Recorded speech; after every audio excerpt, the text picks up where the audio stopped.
All right. Hello, everyone. We're going to get started in one more minute. So go ahead, grab a cup of coffee, get situated, and we will get started.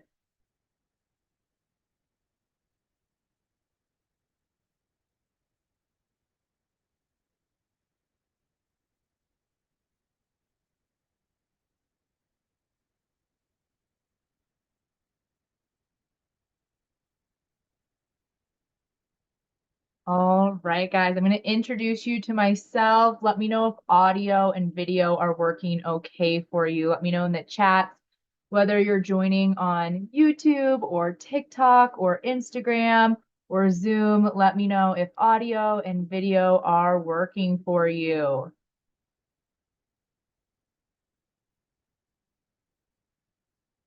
All right, awesome. It looks like it's working, so let's go ahead and let's get started. So, do you ever feel like your study habits just are not cutting it? You maybe wonder, could you be doing better on your readiness assessments, on your practice tests, or on your NCLEX exam? Many students realize that their previous study habits weren't very effective in college, and this is understandable, right? Because college is quite a bit different than how I recommend prepping for the NCLEX. Because in nursing school, we have to cram, right? We're just constantly cramming. Whereas for the NCLEX, you can take as much or as little time as you want. And so sometimes study habits look quite a bit different. Now, what I will say is if you're struggling right now, that does not mean that there is anything wrong with you. Fortunately, there are many active, effective study strategies that we're going to talk about over the next hour. And that's really what we're going to work on is to increase your confidence in how you're studying and making sure that your study plan helps you be successful. So we are going to utilize what I like to call Slido, but our engagement tool. And so we've got Slido. So no matter what platform you're joining me on, I want you to join Slido. Now, if you can't scan the QR code, maybe you're on your phone on TikTok or on Instagram, I want you to go ahead and scan this QR code here. Scan this QR code, and that's going to join you into our session. Now, if you can't scan it, go to slido.com and type in study method. Welcome from Texas, Arizona. Again, please go to slido.com and type in study methods for the code, and it will join you into our session. Chicago, Canada, Missouri, amazing. New Jersey, New York. Give everyone a minute. We're going to utilize this a lot. Yep, you'll go to slido.com. If you're joining on Instagram, I'm seeing it's kind of cutting that off for you. So if you're joining me on Instagram, go to slido.com and type in study methods on either your phone or on your web browser, and it will join you into the session. Okay, we've got people from Miami. The code is study methods. Study methods.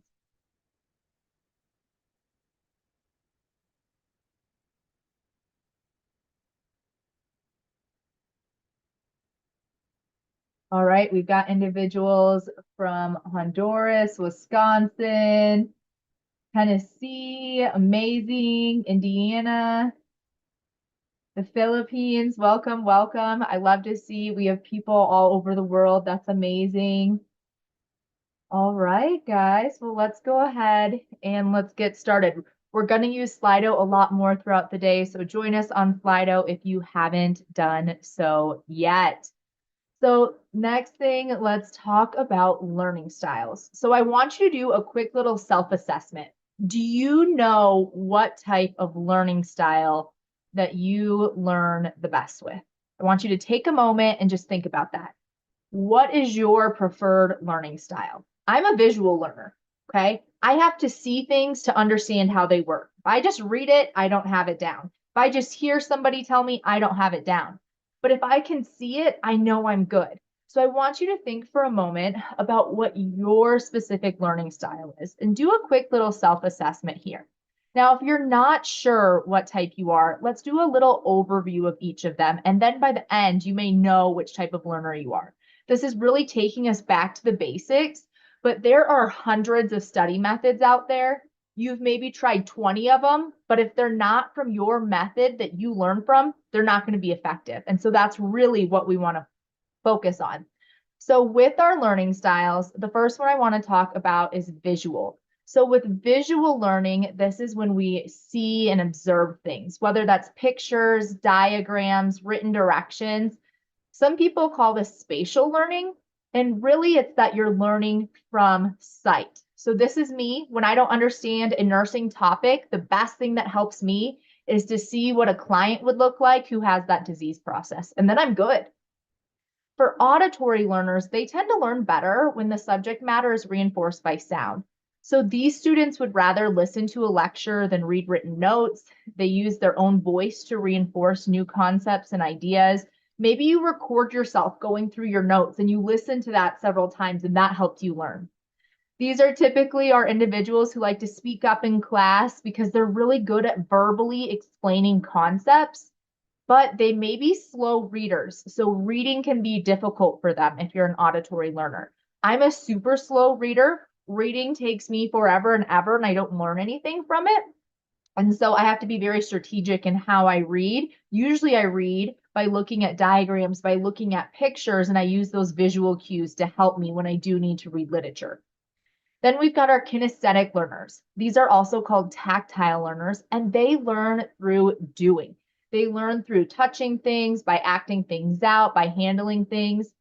And these individuals may struggle with longer study sessions. So you may need more frequent breaks if you are a tactile kinesthetic learner. Instead of breaking every 50 minutes for a 10-minute break, you may have to break, right? Every single, you may have to break every 30 minutes instead of every 50 minutes. So just be aware of that. You may need more frequent breaks. So what learning style do you use the most? What's kind of your top? Where's your middle? Where's your lowest? Kind of rank them in order of what learning styles. Okay, lots of visual learners here.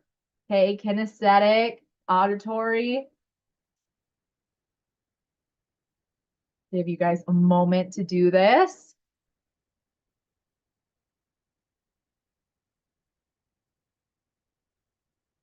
All right. Lots of visual learners. You guys are like me. I'm absolutely visual. I do much better when I can see things. And somebody referenced in Instagram, they said, hey, I really like audiobooks.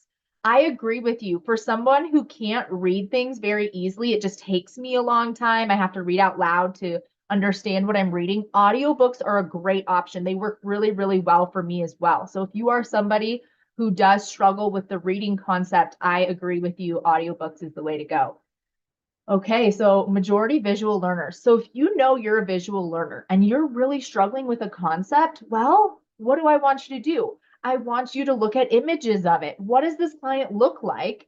And what's going on? Think back to that patho, right? If you're a kinesthetic learner, you might do better with concept mapping. You might be better with relating to client scenarios and what you've done in clinical and in practice.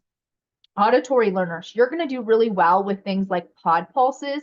We have an app called Pulsed In. It's free, so I would highly encourage everyone download it. It's called Pulsed In, and it is where you can just listen to different topics. So if you're interested in that, Pulsed In, there's pod pulses, which are podcasts, and then our on-demand videos also have the visual cue and the auditory cue. So if you are a visual and auditory learner, you're going to learn a lot from Morgan's on-demand videos at Archer Review for NCLEX Prep because we include the visuals and we include that auditory. And sometimes you're going to notice that you need a combination of all three. A lot of times we're not strictly one type of learner. We usually go into several different categories of learning depending on what we're learning and what we need that information for.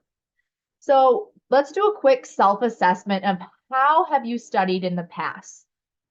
I want you to take a moment and get out a piece of paper and make 2 columns.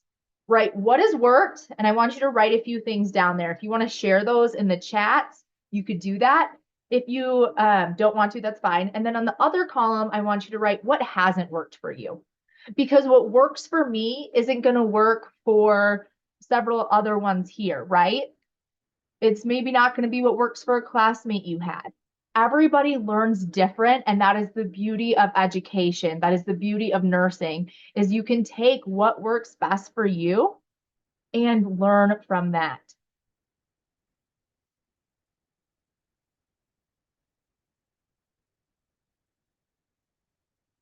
If you are joining us on Instagram, you may notice that the view looks a little silly with my slides. If you want to join us on YouTube, you would get the full view of the slides. So if you are on Instagram and you want to join us on YouTube, go ahead and do that. You may have a little bit easier of a view if you join us at our YouTube channel.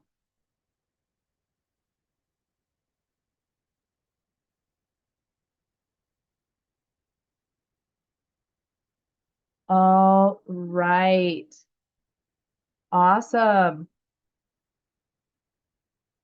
So, really, my big thing here is consistency is the key to success. You need to be consistent. You need to show up every single day. If you're not showing up each and every day, you're not going to have a high chance of being successful. So, each day may look different though. Maybe you just worked a 12-hour shift and you're like, I am exhausted. I am tired.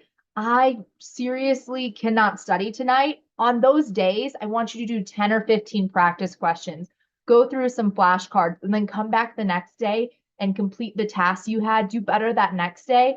But I don't want you skipping days. Why? So you skip one day and then you're like, oh, I'll just skip one more day. And then it's like, okay, I'm going to skip another day, right? And by that time, you've skipped 3, 4, maybe 5 days, and then you get out of the habit. You really want to study consistently for a minimum 6 weeks because that's going to allow you to take in that knowledge slowly over time so that way you're able to critically think and synthesize new information.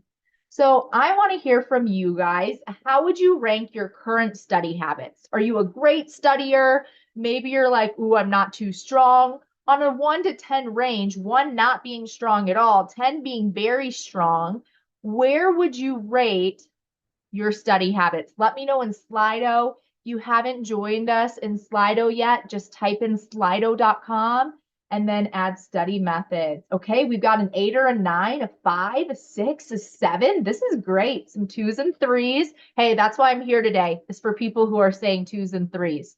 I'm here for the rest of you as well, but I really want to work with those people who are giving it a 1, a 2, a 3, a 4. Lots of people at 5 and 6s. Okay, I like that.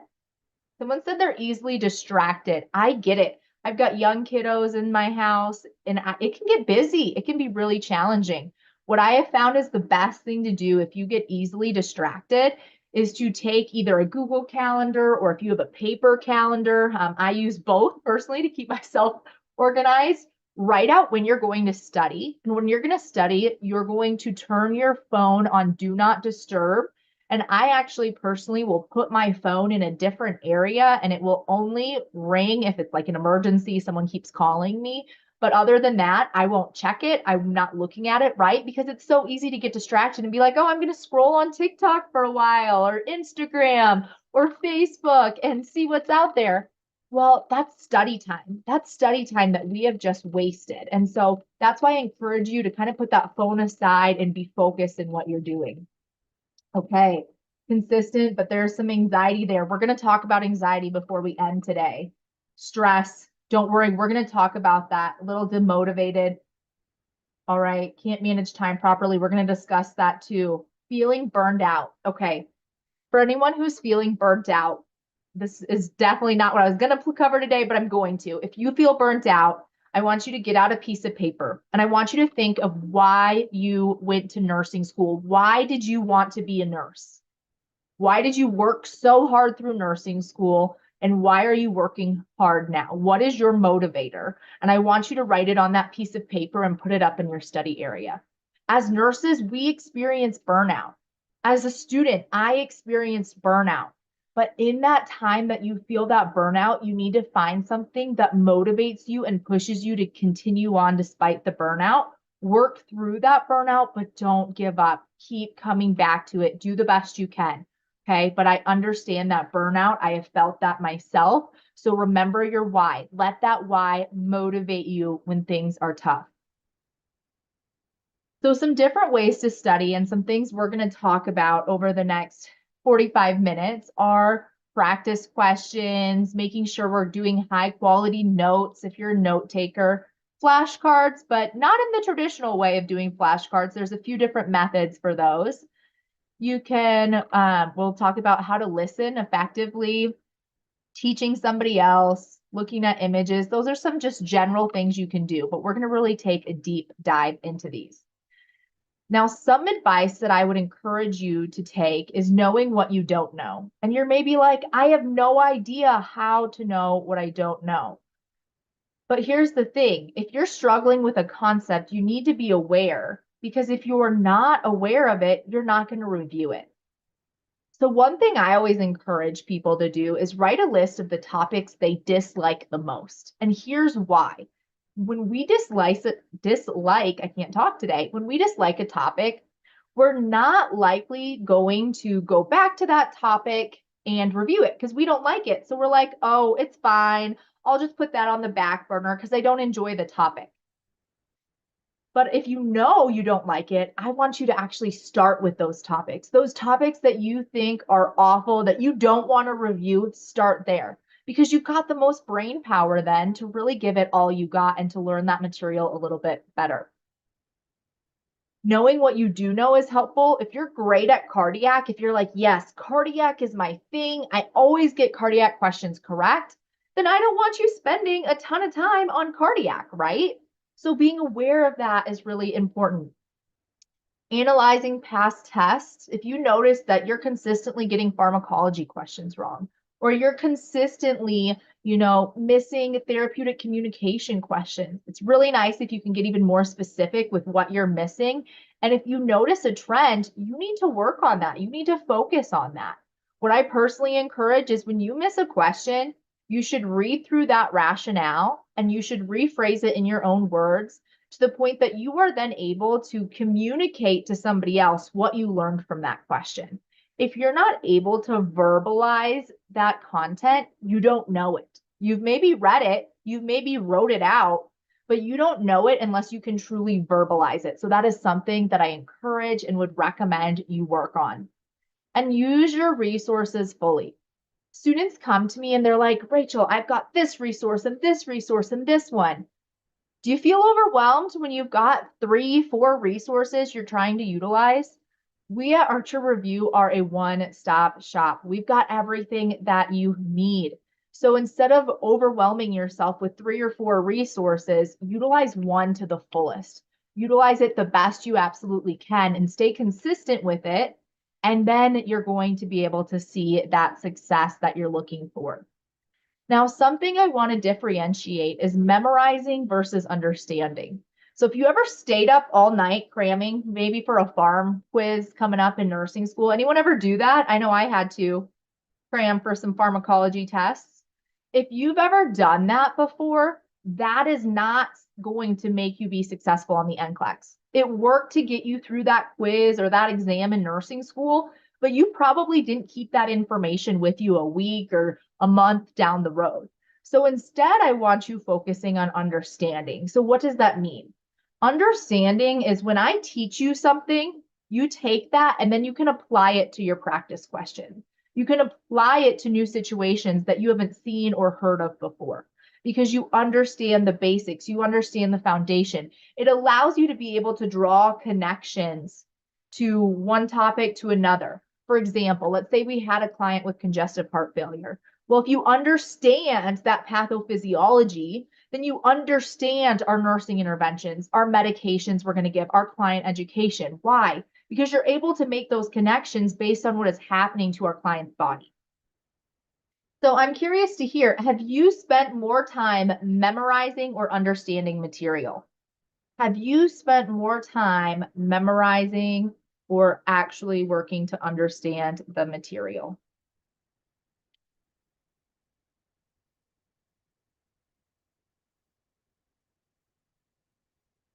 Okay. Wow, I'm impressed by how many people are saying understanding. I'm impressed. Now, maybe you have both. If you say both, that is acceptable. There are a few things for the NCLEX you do have to kind of memorize, right? But overall, I want you to focus on that understanding. 90%, well, let me go a little less. 80% should be focused on understanding, maybe about 20% memorization. If you feel like your big category is that memorizing, we need to do a switch that happens today. Because I can memorize questions all day long. And guess what? When I get to the NCLEX exam, they're going to be different. And then I'm not able to apply that knowledge I have. So if you feel like you've tried everything and nothing's working for you, this is typically the issue I see, that you're focused more on memorizing over understanding. A really good way to help you understand better is to put things in your own words where you can explain them. You could write down what I say all day long, but does that mean you truly understand that material? No. And so I really encourage you to start writing these things in your own words and utilizing active study tools. We passively study sometimes. I've been there. I've been passive in my studying. Passive studying looks like this. Oh my gosh, I can't believe I have to listen to another video, right? And we are not active and engaged with the material. It's like, okay, yeah, I'm listening to this video and I'm sitting here on my phone texting and scrolling and watching videos while I'm listening. That is not active study. That's passive, and we're not going to get benefit from that. So what do we need to do instead? Well, if we're watching videos, okay, this is what Morgan explained. This is the topic she's talking about, and this is how I would explain it to somebody else. Actively walking yourself through the 6 steps of clinical judgment as you go through material and disease processes, that's how you actively study with videos. Maybe it's you creating your own quiz. You're like, okay, I just learned about congestive heart failure. What would the NCLEX potentially test me on when it comes to congestive heart failure? Or what would, a client ask me about their congestive heart failure? Because then you're studying your client education. One of the best things to do, explain it to someone else. If you have someone else that you know that's studying for the NCLEX, partner up. Or maybe it's you explaining it to your kiddo or your significant other, or even just a pet. Explain it to somebody else. And when you listen to it, when you hear your explanation, does it make sense? Could somebody with very minimal medical knowledge make sense of what you're explaining? If not, you want to work on it again and just keep coming back to that topic each day until you feel like you've got it down. Another thing you can do is create your own examples. What can you relate to? Maybe you took care of a client with congestive heart failure. What were you doing when you were caring for them? What did they look like? What things did you notice? Right? Maybe it's you creating a concept map. Let's go ahead and let's actually break these down of how to best do these things. Flashcards are great for being on the go. Some people love them, some people hate them. Flashcards are not for me. I do not learn well with flashcards, but I still talk about it because other people do amazing with flashcards. Now, the app I talked about earlier, Pulsedin, Pulsedin, it's totally free. I would encourage you guys to get it. Why? Because we have flashcards completely done for you over everything you could think of for the NCLEX exam. The high yield material, we've got flashcards built out and Pulsedin for you to use. So that's already created for you. Some people like to handwrite their flashcards. I personally enjoy handwriting them. I learn more from them, but what's my issue with it? It takes so much time. So if you are going to hand write out your flashcards, I need you to prioritize your highest need topics and only handwrite those, because you need to think of benefits, a benefit analysis. And if it takes you hours to write them and you're not getting a lot of benefit, don't spend your time here. So I want you to know your study habits, what works well for you, what doesn't. Maybe you need to try a few things.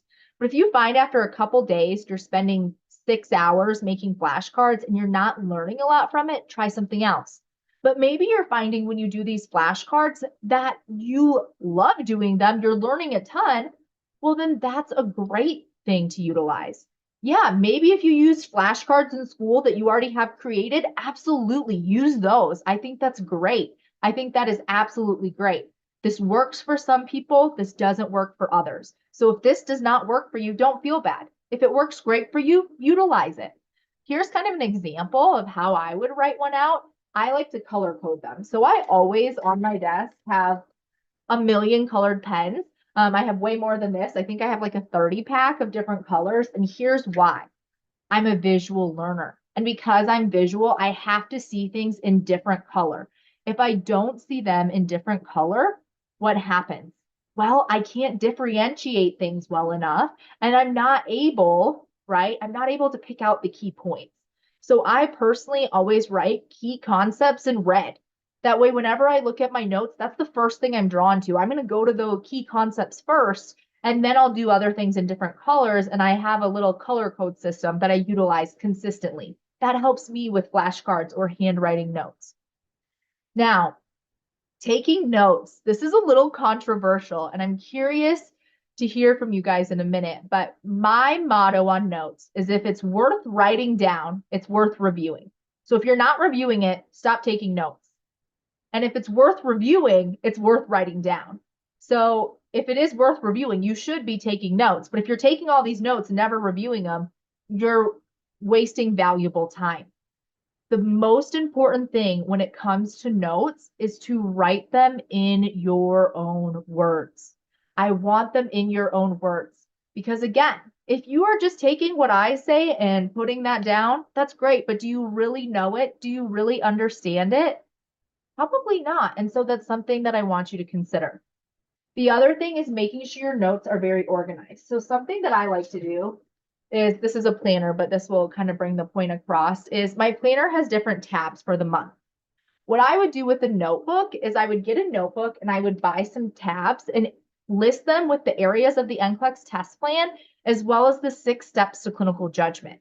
That way, when you miss a question or you are taking notes, take the notes based on the area of the NCLEX test plan it falls under.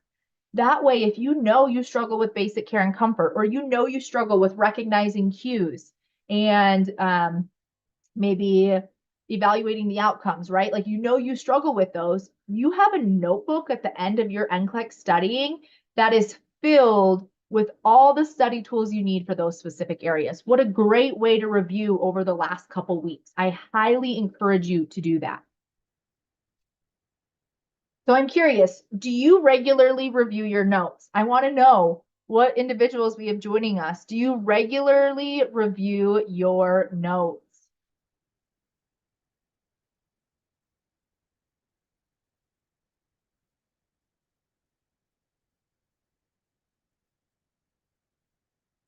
Wow, I'm impressed. 7 out of 7, 11 out of 13 out of 13 are saying yes. I am impressed. You guys are better people than I am. I'm going to be fully honest. A lot of where I have picked these study strategies from are where I struggled when I was in nursing school, things that I realized that I could have done better in. And this was number one. I had notebooks filled of notes that I didn't review, number one, and that weren't organized to where I could easily find what I needed. Organization is so important. And again, to help you with that organization, buy some colored pens, right? Go to Walmart, go to Sam's Club, wherever. A giant pack of them, I think, cost me like $10. It doesn't cost a whole lot. And what I personally like to do is I write my regular notes in black. And then once I'm done with the video lecture or reviewing my test, then I color code them after. That helps me personally with organization. Now, if you're saying, hey, I'm not the person that reviews them, you're going to notice in the 6-week plan that I show you in a little bit that Saturdays, you're reviewing your notes. It's just regularly scheduled in your study plan. Now, maybe you're not going to follow our study plan. Whatever study plan you are following, whether you write your own or you follow our 6-week plan or our 12-week plan, I need you regularly reviewing notes, preferably twice a week, but at least once a week. And I want you to schedule that in your calendar. So if you're taking notes right now, write that down that you are going to schedule note review and just reviewing those concepts you've learned. The reason for this is when we look at how we understand material, people learn the best when they are constantly exposed to that same material over several days. So let's say I learned something on Monday and then I get tested on it on Wednesday and then I review those notes on Friday. You're getting those little exposures and that's going to help you understand that material. That's going to help you be able to synthesize what that material means and relate it to new topics. Now, if you've never seen a concept map or ever done one, these also take a long time, but they are great for the kinesthetic learner. I used to make quite a few of these in nursing school, but what I will say is I want you to prioritize when you are making these. I want you to prioritize the topics that you struggle with the most. So kind of same thing with the flashcards, because this is labor intensive, time intensive. I want you to focus on the topics you need the most. So think of maybe 3 right now. Think of 3 ideas of where you would maybe want to make a concept map. Think of just 3 ideas. For me, medications was a great one for me to do. But again, it's up to you. But think of a couple you may want to consider. What you're going to do with these is you're going to put your central idea kind of in the middle here, and then you're going to branch from it. So here we've got our hypertensive medications, and then our different types of hypertensive meds branch from that. The side effects, our specific drugs, what they do, then branch from those. You can make these really, really large. You can make them smaller. Again, whatever works for you. And then another thing you can do then is color code. What things are different about each of these? Whatever things were different, I would underline those so that I'm able to differentiate the meds from each other. When you are doing concept maps, there's some specifics that will help you be more effective with them. Handwriting them is huge. This is going to increase your retention rate. So just get a blank piece of paper, notebook paper, whatever, and handwrite those out. Using different colors can help you with those different connections that you're trying to make. Make sure you understand your color code system. And again, prioritize that content. So when you're thinking about what content you're wanting to do for these, pick your top 3 needs. And over the next 2 weeks, go through those top 3. And then once you complete those, make another top 3 list. And again, make sure you're regularly reviewing your concept maps. Same thing with flashcards. If you're going to spend all the time making them, it's because they're worth reviewing again and again. Okay. Now, with this, you may notice in a month from now that you've improved a lot on one of those topics that you put in a concept map, and you really need to add to it. So go and do that. It's fine if you go ahead and add to that when you need to. Now, for you auditory listeners, here are some suggestions that I have for you. You maybe don't love reading through notes. So what I would do personally is read through those notes. And when you read through those notes, what I would encourage you to do is I would encourage you to record yourself. So that way, maybe you're driving the kids to school, or you have a long commute to work and you have some time to listen to it, or maybe you're making dinner. You could then just listen to your notes where you could be doing something else and also studying. There is time that you're not always 100% in your study, where you're cooking dinner, you're vacuuming, and you've got headphones in and you're listening to a lecture. That is appropriate some of the time to do. I've had to do it because my life was really busy. So it's totally okay to do that. We have those podcasts on Pulsed In, so you could listen to those while you're making dinner or while you're, in the kid pickup line waiting for your kid to come out of school. Now, my favorite method is to teach somebody else. What I want you to do is after you teach someone else, maybe it's even a pet, right? Or maybe it's just you talking to yourself and recording yourself on maybe like Zoom, and then you re-listen to it. Go back through. Did you miss anything that was in your notes? Did you have a knowledge gap that you need to improve on? Think about that, because maybe you do have a knowledge gap. Be aware of that gap. The reason being is when you are aware of that gap, you then can review it further and you can work on synthesizing that information. So here's an example of how you can organize like information. So at Archer Review, we have a ton that we post on our social media, whether it's Instagram, TikTok, Facebook. But a lot of times we have these graphics, and the point of these graphics is to put like information and put them together. So this is an example of onset, peak, and duration times for insulin. So maybe you notice that you're struggling, right, with this topic. Well, print it out and put it up in different places of your home. So that way, every time you pass it, you can review it, right? So what I did in nursing school was I would have printed this chart. I would have put it up in my bathroom. So that way, when I was getting ready for the day, guess what? I could go ahead and review this. I would put it in my kitchen. So when I'm cooking for my family, I could review it. I would put it up in my living room. So that way, when I pass it, I could review it. And then once I had that content down, then I would find the next thing that I was struggling with and put that up in my study areas. The other thing you can do is make your own mnemonic. So this one was created by our tutor Lexi, and she used this in nursing school. So AFib treatments, she liked to remember A, B, C, D, E. Anticoagulants, beta blockers, calcium channel blockers, diltiazem, and EKGs. Maybe you have your own that you know. Whatever ones they are, that's great. If it helps you remember that material, if it helps it stick, utilize it. So I'm curious, of the study methods we've discussed, are there any you want to try? Are there any study methods that you would like to try?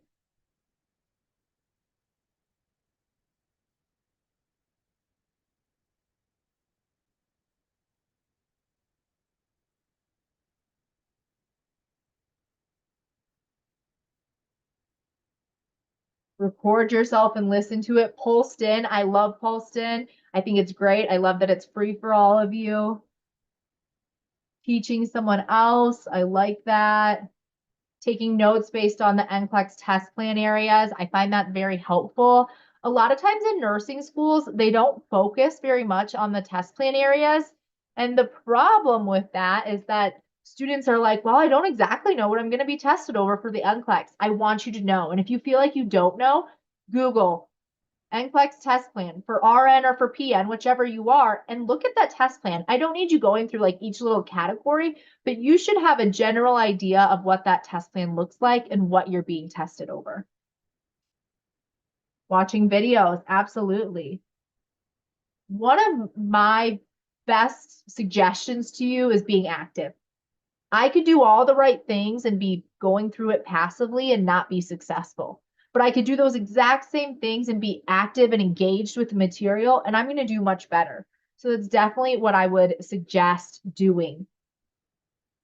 All right. So how are we going to study? We've got kind of the what we're going to do, what study strategies we're going to utilize, but now we need a plan. Like, what are we actually going to do from day to day? So if you sign up with Archer Review, this is what our 6-week study plan looks like. It is amazing. Our content creator, Sarah, created it, and it is wonderful. It takes you through what video you're going to watch each day. It takes you through how many questions you're going to answer each day. It tells you when to review your notes, what days are off days. Now you can take this and adjust it to you and your life. So let's say it's Friday and I'm starting on day 1 on this Monday. That's great. I just don't move on to the next day until I've completed the day that I'm on, okay? So that's really, really important, is that you make sure you complete the day that you're on before you move on to the next day. You'll find this in your Archer Review account. It will be under study calendars, I believe, or study plans. And with that, I would print it off, and then whenever you finish a day, just cross it off, and then you know which day that you're always on. Maybe this first day actually takes you 3 days, right? Because it's just you're struggling through it, right? That's okay. If day 1 takes you 3 days, that's great. Don't take your NCLEX until you have made it through all of these days and until you've gotten 4 highs or very highs consecutively on readiness assessment. Our readiness assessments are a great predictor if you are ready to go take your NCLEX exam. We recommend 4 highs or very highs on that exam. Now, somebody said, hey, I'm graduating in May. When should I start studying? Honestly, I would start studying now. If you're not in an NCLEX prep course with your program, you should start studying now. And maybe you start off slower and then you build up to when you want to test. I always encourage at minimum 6 weeks of studying before your NCLEX, but I prefer 12 weeks personally. Now, if you are interested in our study plan, in our videos, in all of those things, here is the QR codes for our SurePass combo. So if you're interested, you can find those here. PN's on the right, RN is on the left. Now, what I will say, if you can't get this to scan, if you can't get it to work, in Slido, I have linked both. So you can go ahead, go into Slido. In the left-hand column, you're going to see 3 lines. Click on that, and you're going to see all the links that have been added. In those links that you see, you're going to see RN packages and PN packages. You'll also see a link to our tutors. So if you can't get these QR codes to scan, they are also there for you. Now, what comes with our SurePass combo are all of our on-demand videos. I would say there's well over 60 hours of videos, and we're adding material of little shorts. We're adding so much to those videos to make sure you have that knowledge that you need for the exam. It includes our QBank. Our RN QBank has around 2,900 questions in it. That includes next generation NCLEX items, and it includes our next 3-day live review, which is super cool. So our next 3-day live review is going to be February 7th, 8th, and 9th. And that is a 24-hour NCLEX review. We bring all of our expert tutors into this, and we go through the content that you are most likely to see on the NCLEX exam. It's a great experience. Students seem to love it. Our feedback on it is great. We've worked really hard to make this event as best as we possibly can. And it is only included with our SurePass combo. So that's the only package that includes the 3-day live review. So if you're interested, the SurePass combo is definitely the one for you. Now, if you noticed in those links that were linked in Slido, there's one called personalized suggestions. If you don't know what you should get, you're like, I don't know if I need tutoring. I don't know what package to get. I don't know what's best for me. I would highly encourage you to click on that personalized suggestions. It will bring you to our Archer review bot who will kind of help you through the suggestions based on your specific needs. All right, this brings me now to time management. So how good do you feel like you are when it comes to time management? A 1, not good at all. A 5, very good. So sometimes you've got good study strategies. Sometimes you've got the plan, but then when it comes down to finding the time, you're like, I don't know where to find any of this time.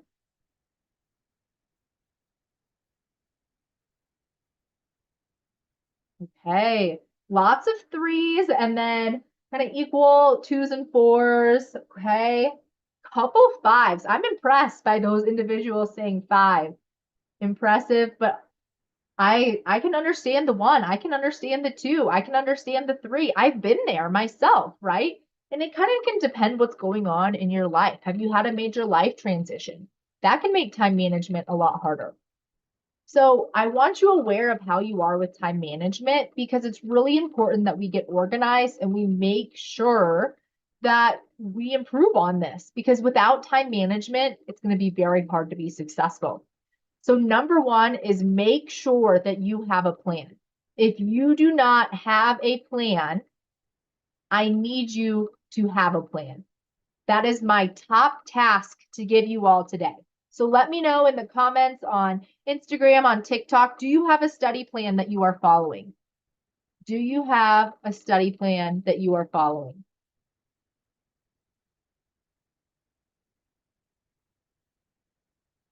Curious to hear. Everyone have a plan?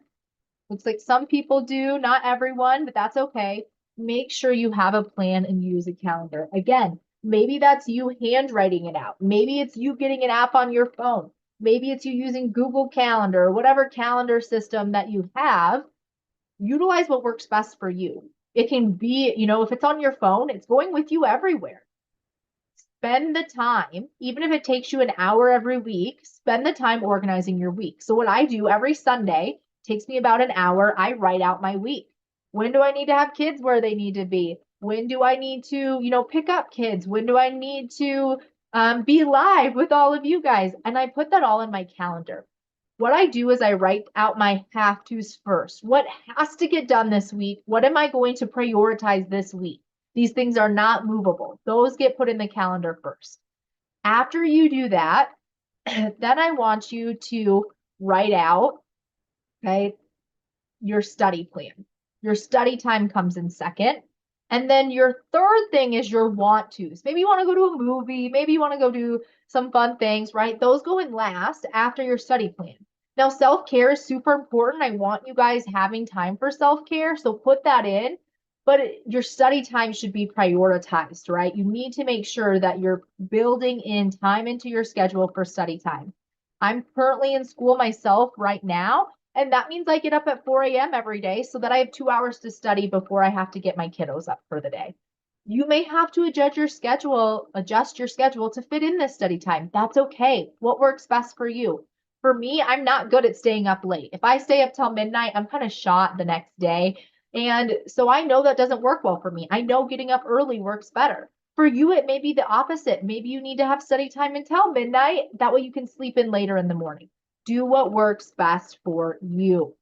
Make sure you set goals, because if here's my end goal of passing the NCLEX exam, doing these little goals builds me up until that end goal of passing the exam. So what I encourage you to do is set small attainable goals. Maybe it's to follow the study plan for 2 days. Then after that, it's to get, 50% on 25 questions. And then it's to get a high on your first readiness assessment, right? Build up yourself to these attainable goals. And then once you get that goal, come up with your next goal. And those goals should be in line with getting you to pass that NCLEX exam.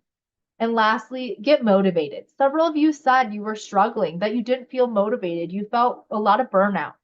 Go back to your why. Go back to the reason you went to nursing school. What made you want to be a nurse? What makes you want to be a nurse now?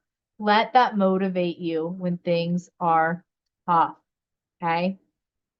Now, if you're a repeat test taker, the number one thing I would recommend is intense prep. And I'm just about to get to that. So you kind of beat me to that question. I'll get there in just a minute. And making sure you have effective study time. Make sure you minimize distractions, right? Some distractions are going to be there, and you want to minimize them and figure out, how can I do the best I can with the distractions I have? But it's also making sure you're studying in a clean, organized area. If you're studying where you see all the laundry piled up, you see the dishes you need to wash, you see all these distractions, you're going to focus on those. Have a set area that you study. The other thing I suggest is have a place that you go for readiness assessments once in a while that isn't your own home, whether that's a coffee shop or maybe it's a library, because the benefit of doing that is it's going to simulate more of what that NCLEX exam is truly going to be like. I would get a whiteboard and everything, so that way when you take those readiness assessments or a CAT exam, you can take them as close as possible to the NCLEX. When you're in a different location, you may have some of that test anxiety come up, and you want to learn how to work through that in practice, so that way when you get to the actual exam, you can actually know what works for you and what doesn't. The other thing is, don't study too much at a time. If you tell me you're studying 8 to 10 hours a day, you're doing too much. If you're telling me that you're not learning anything, but you're spending hours each day, or you're spending hours and your scores aren't going up, you're doing too much, and we need to utilize different study tools. We need to reassess those study tools and then try again. If you are studying for 6 to 8 hours and your scores have not improved, we need to redo those study methods, okay? You need to rethink through what works for you and what doesn't. The other thing, procrastination is our worst enemy. Please, please, please make sure you spend at minimum 6 consistent study weeks studying for the NCLEX. Why? Because I want your next attempt to be your last attempt. Let's do it right this time. Let's not keep trying again and again. Now, if you are a repeat test taker, I know that can be discouraging. Please, please don't get discouraged. Some of the best nurses I've worked with have tested 5 times. I've worked with students who have tested 15 times, right? It is okay. But let's make this next attempt be your last attempt. Let's make sure this study time is different than how it was before. And again, our number one package for the repeat test taker is intense prep. Why? Because it is very structured. You're going to have feedback sessions on Mondays. On Wednesdays, you're going to have small group sessions. On Tuesday, Thursdays, you're attending live lectures. On Monday, Wednesday, and Friday, okay, you get live case studies. You get everything Archer Review has to offer with intense prep. So if you are interested in that, there's a QR code for you. Again, it includes their QBank, it includes their on-demand videos. It's really a one-stop program with intense prep. You're getting everything that we have to offer. You're getting those feedback sessions. Our next start date is going to be Monday, January 22nd. There's only 20 students per group, and our groups have been completely filling. So if you're interested in intense prep, you can also just Google Archer Review Intense Prep. If you're interested in this, I would sign up today because I am guessing probably by Friday, this group is going to be full. It is almost full the last time we looked at it. So somebody said, how many hours should I spend? Well, when it comes to how many hours you spend, I would encourage you to do a self-assessment of, hey, am I learning or am I not learning? But on average, I would say probably 4 to 6 hours a day on average. Some people need a little less, some people need a little more, but 4 to 6 is kind of that average range. But again, if you notice you're to the point you're like, man, I've only studied 2 hours today, but I am learning nothing, step away. Walk away for a while because I would rather you do that and come back to it tomorrow than burn yourself out. Because once you're burned out, it is really hard to get you back into the study groove. Now, I'm curious to hear, when you guys take a practice test, what do you do? What do you do with the results of that test? What do you do once you've taken a practice test or just practice questions? When you miss a question, what do you do with it? Join me on Slido. If you haven't joined Slido yet, you can go to slido.com and type in study methods. Okay, review the failed questions, take notes, good, read rationales and rewrite them, remediate. This is essential. You have to do this step. Don't just be like, oh, I missed it. I need you to read the rationale for every right question, for every wrong question. Read the rationale and then explain it and understand it. Add it into your notes in your own words. People usually will ask me, hey, should I write down the rationale word for word from Archer Review? No, you're wasting time. And again, that's memorizing over understanding, and our focus needs to go to that understanding. Hey, take another one. Good. Yeah, absolutely. Hey, if you haven't started practice tests yet, that's okay. Maybe now is the time to start. Awesome. The next thing that I wanted to talk a little bit about is small group tutoring. So at Archer Review, we have small group tutoring and it's $25 per hour session. And we have small groups over the 3 big pediatric systems. We have mock NCLEX exams. We have 2-hour NCLEX reviews. Small groups are $25 per session and they're limited to 15 students, which is the benefit of you're getting this small group experience, but it's still personalized because we cap it at 15 students. So if you're interested in this, you can scan that QR code. You'll also see in Slido, our private tutors is linked there. You can click that to see what's coming up and what's available in the month of January, and people's February schedules are also in. All right. Our last big thing to talk about, testing anxiety. So I'm curious to hear, do I have anyone here who struggles with test anxiety? This isn't going to show us your name. It's just going to show me on a graph. A 1, you don't have any testing anxiety. 5, it's pretty severe. Let me know where you're at here.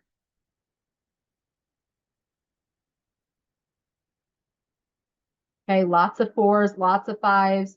It looks like very few people have none at all. Looks like most of you have moderate to severe test anxiety with this NCLEX exam. So first of all, what is this test anxiety? Well, it's a performance stressor due to this high risk exam, and it leads to what is called thought blocking, which is where our mind goes blank. We're not always able to remember or recall what we previously knew. Super common in nursing school, but some people don't experience it in nursing school at all, and then they experience on the NCLEX. Why? Well, maybe they accepted a job and their job said, hey, if you don't pass, just so you know, you don't get to keep this job. Don't let anyone stress you out because they say that to you. Okay. Do this for you, not for that job, right? Do it for yourself. Maybe it's, you've got this aunt who's like, hey, Rachel, when are you going to take that exam? When are you going to do that? I thought you graduated 3 months ago. Why haven't you taken this test yet? How come you're not a registered nurse yet? Don't let people bully you. If people keep asking when you're going to take, I want you to be like, I'll let you know when I pass. That's all they need to know, right? Like they don't need to keep asking and just kindly tell them that you'll let them know when you're ready. The reason why is because these outside stressors, along with our internal anxiety, can lead to it being way too high. And usually that's what I see happen with those severe levels is it's not just our own anxiety. Now people are bringing in their anxiety and kind of putting it on us for this exam. So there's a few things I want to make sure that you do to combat this test anxiety. Number one, adequate prep. Follow a plan, get 4 highs or very highs on readiness assessments, get through our Q bank, and then you know you've done it all. You know you've put your best foot forward for this test. Take mock exams.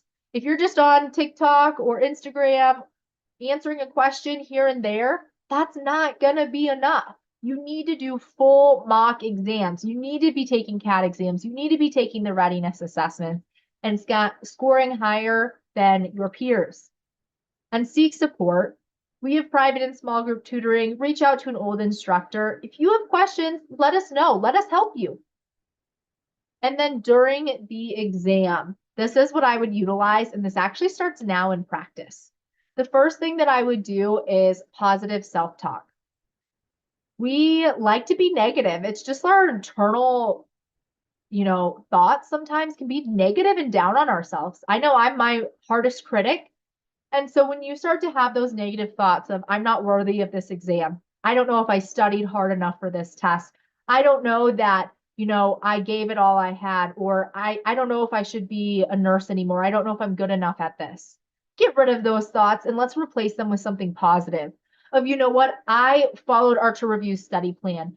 I have worked hard for this. I have sacrificed for this, and I'm going to do the best I can right now.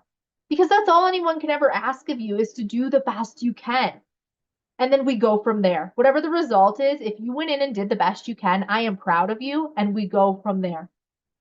The next thing I want you to do is I want you to notice your first signs and symptoms of test anxiety. For me, I turn red. Like the color of my jacket, I turn that color, right? When I'm really anxious, I get red as all get out. I can't hide it. It shows through makeup, it shows through everything. So I get really red and hot.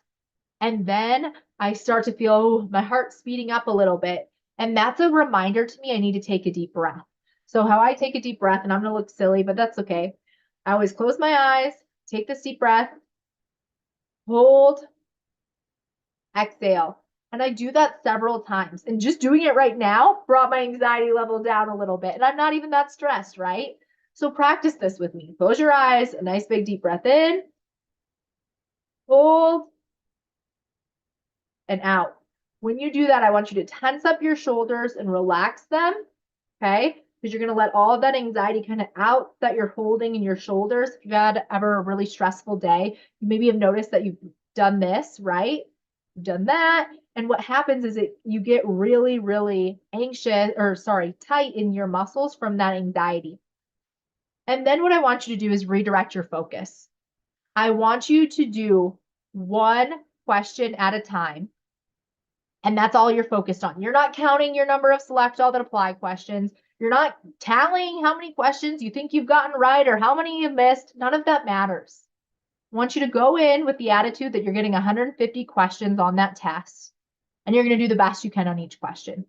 And if you do that, no matter the result, you should be proud of yourself. Okay? Don't let that self-doubt snowball. Now, if you're like, this anxiety is too much, one, seek out help from a doctor, right? Always go to your medical professionals.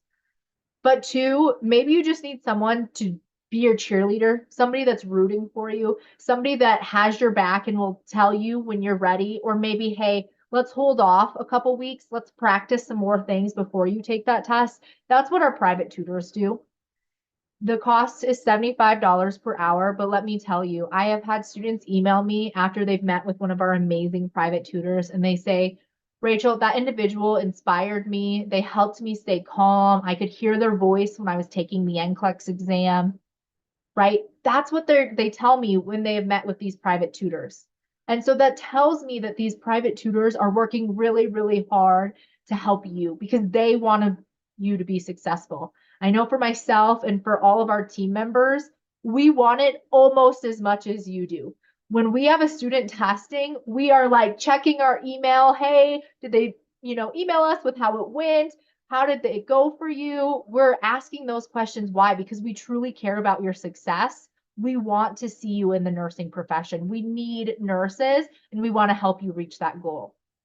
Now, I'm going to go a couple minutes over time. I'm sorry, guys, but I do have a couple general strategies for that NCLEX I want to talk about. So some general strategies. Keep each question to 2 minutes. Don't change your answer. If you're changing your answer now in practice, this is another key takeaway from today, guys. Stop changing your answer and see what happens with your scores. I can almost guarantee that your scores are going to go up when you stop changing your answer. Do not self-evaluate during that exam and make sure you really know what that question is asking you. Now, I'm going to do a little time for a Q&A. We won't have a ton of time to go through this, but I will take the next 5 minutes to answer any questions that I see kind of come through. Let me get this to the most recent. Okay, easiest way to remember farm. Small tidbits. Micro learning farm is the best way. I would encourage you to do 10 minutes of farm practice every single day of the week. Obviously, take 1 day off each week, but do it every day consistently. Focus it on per body system. And when you focus per body system, it's going to get easier and easier and easier. And then it's making sense with the other material that you're learning. If you try to spend like 2 days to learn all of farm, guess what? It's going in one ear and out the other because it's too much in one time. So I would encourage you to really kind of spread that pharmacology knowledge out over several days, preferably over all 6 weeks that you're studying. All right, what other questions do we have? How do I start and where do I start preparing for the NCLEX? I'm currently in nursing school. So it kind of depends where you're at in nursing school. If you're about to graduate, what I would encourage you is if you go to Archer Review, let me show this to you all, and then you go to nursing, and then you go to NCLEX, whether RN or PN, you're going to notice our packages, we have different lengths of time. So you can get packages. The SurePass is kind of my #1 recommended here. But you can get this package to where it is, let me scroll down here. You can get 90 days, you can get 180 days. So you can really make that package last up to 6 months. So that would be the part or the time that I would recommend starting. If you've got a year and a half left, I wouldn't do too much on this now. But if you're, 3 months out, 4 months out, then I would start this 180-day package, get a plan together so you know what it's going to look like when you're ready to start that prep. All right, what other questions do we have? What's the name of that flashcard website? Pulsedin, Pulsedin, Pulsedin. Thank you for whoever put that in the comments. I appreciate that. Okay. I've taken the NCLEX already and did not pass. Do you think it's a good idea to do the 3-day review crash course that has been recorded and 6-week prep? I would do intense prep if you have already taken. If intense prep doesn't work for you though, and you are a repeat test taker, then let's do the 12-week study plan and make sure you attend that 3-day live review. Maybe also work with a one-on-one tutor. Okay, exam in 4 weeks. Finish the 90 days on Archer. I got 6 to 7 very highs in readiness assessments. Jory, I'm sorry if I said that wrong. You're ready for this exam. I'm rooting for you. Keep studying. Go through maybe your missed questions. Go through the areas of the NCLEX test plan, review notes. You're to the point that you would be doing, more overall review. Finish our Q bank, but you are ready. You're doing incredible. Great work. To do a CAT exam, you have to have unused questions left in your Q bank. So if you've already used all the questions, that would be why you can't take a CAT. You can get that Q bank where it's reset, and then you could take a CAT exam. Okay, someone said, how do you mentally get past getting 3 very highs and a borderline? This happens all the time. I used to work for a nursing school and we utilized Archer Review. My students would come to me all the time with this issue. Well, look at consistencies. Look at consistencies. And here's why. Here's why I would look at how you're consistently doing. Because if you've gotten 7 or 8 very highs and 2 borderlines, I think you're okay, right? Like I'm looking at the overall. But what that does tell me is you might have a mental battle going on, and that mental battle may come up on the NCLEX. So you want to work through that now in practice so that way you know how to overcome it when it is time for your exam. If you're getting the hard questions wrong, it means that you likely have, that moderate information down, but you're not able to take it one step further, which means you may need to work more on understanding and drawing connections over memorization. Usually those easier level questions are more on memorization. Moderate and hard are more on that understanding level. Okay. I have 6 days before the NCLEX and feel completely unprepared. I haven't studied since December 9th. I'd move your test. If you can move your test and you have 6 days, move your test, please. If you haven't studied in a month, that is not going to set you up for success. Now, if you're like, hey, everything's going to expire, I have to test this day, go learn from it, do the best you can, because that's all I can, that's all I expect of you and all you should expect of yourself. But if you're able to move that exam, that's my professional recommendation. Okay, how to answer SATA. We have small groups that go over select all that applies. I would follow our 6-week plan. It's going to lay out how much time you're doing videos versus how much time you're doing practice questions. You haven't had a high or very high yet, and you test in 6 days, move that test. Please, please, please move that test and reach out to a private tutor. You can email nclextutors@archerreview.com, and I would be happy to help you get set up with a private tutor, because that is definitely what I would recommend. For the differences in scope of practice, PN and RN, I would look at the NCLEX test plan. There's quite a few differences between the two. Big ones are that RNs will do initial teaching, they're going to do evaluation, and they're going to do assessment, and a lot of the things with the IB. Those are the key characteristic differences. I still recommend intense prep. Yeah, if you have failed, I would go with intense prep. You can take a CAT exam anytime you want. It won't know if you're following a calendar or not, but I would encourage you to follow the calendar. Yeah. Yeah, in 2 months, it is definitely possible to pass the NCLEX. I think that's a great amount of time. I would prioritize readiness assessments over CAT exam, and here's why. At Archer Review, we've seen a lot of evidence, about a 98% pass rate when people are getting 4 highs or very highs consecutively. That comes to kind of a 98% pass rate. Because our data is on that, that tells me that that's where I would prioritize time. I want you taking CATs. I want you comfortable with those CATs, but the readiness assessments are truly how I tell you you're ready or not ready for that test. I would make sure at minimum there's a day between each readiness assessment or CAT, preferably 2 days between, so you have time to review that material and work on it before you take your next one. You can take as many readiness assessments and CAT exams as long as you have questions left in your Q bank. All right, guys, that brings us to the end. We made it through all of those questions. Thank you all for joining. And I do want to say, we truly do care about your guys' success. We are more than just test prep. We're really committed to your success as a future nurse, and we really hope to guide you and help support you on your journey to NCLEX success. Thank you all for joining us. I am so glad to be able to meet all of you, and I look forward to seeing you all again. Tomorrow, I would be looking around 1 p.m. I'm going to go live again tomorrow if you guys are interested. So around 1 p.m. Central Time, I would check out TikTok, Instagram, Facebook, YouTube, because we're going to be going live again. Thank you all for joining us. I hope you have a great day. Bye, everybody.